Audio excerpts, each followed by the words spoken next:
Lindsay Rios, you're up. All right. You killed me right there with the milk thing. Cause yeah, no, like sheer anger would definitely be occurring in our household if we were out of milk with my youngest. That kid, it's like when someone has to have their coffee in the morning as an adult. Oh, yes. That kid, if you did not, like the moment he woke up, if you didn't let him sit there and drink his milk, don't talk to him, like nothing. So like that. I hear you. I have 4 kids. I get That it. was, yeah. So that rang true. But my question was, this is kind of speaking to being an Asian woman or just Asian in general, because I am one.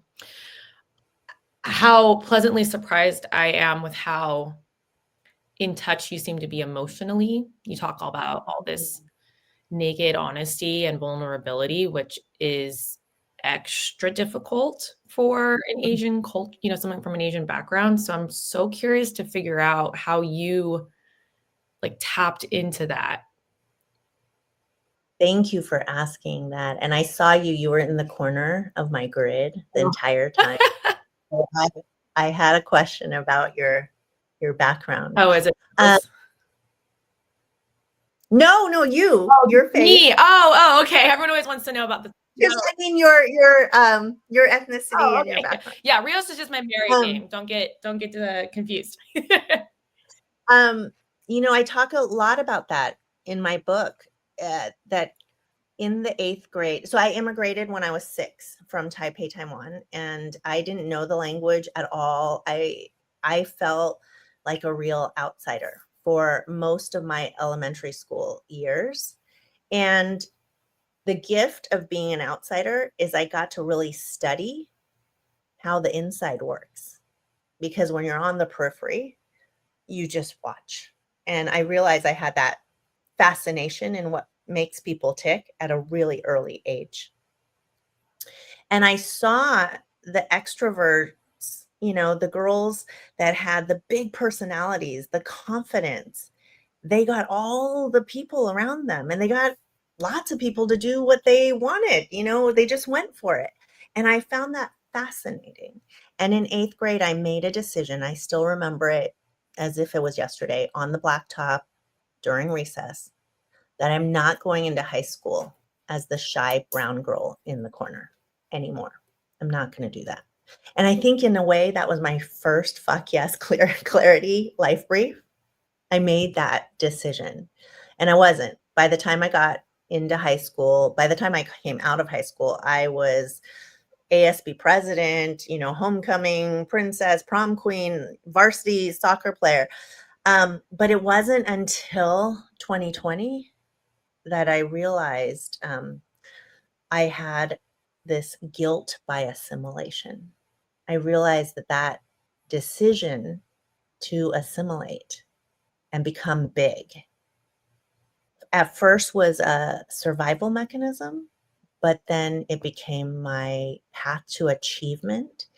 And in 2020, I was gripped by all the ways I had traded off my heritage and who I was as a Chinese American immigrant, and all the ways I had forsaken my family and some of our traditions. And I was embarrassed of my mom's cooking and smelling like it. And I hid.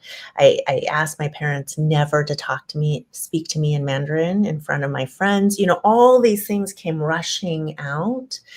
So I think it was a gift in that I became a forced extrovert. And I know how to communicate now because I've honed it over so many years. But I'm still at the end of the day, a shy introvert who loves to spend time, reading and in really deep, one-on-one kind of time and communications. So I think there's gifts and curses that came out of that for me. Yeah, thank you. Resonate a lot. Yeah.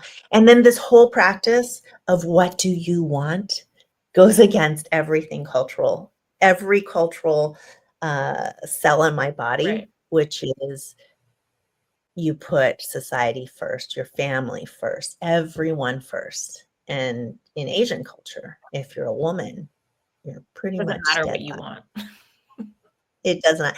So people often ask me, is this is a very selfish practice, right? And I think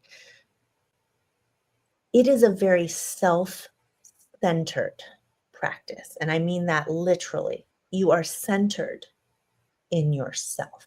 And when we are centered in ourselves, it's different than selfish or self-absorbed.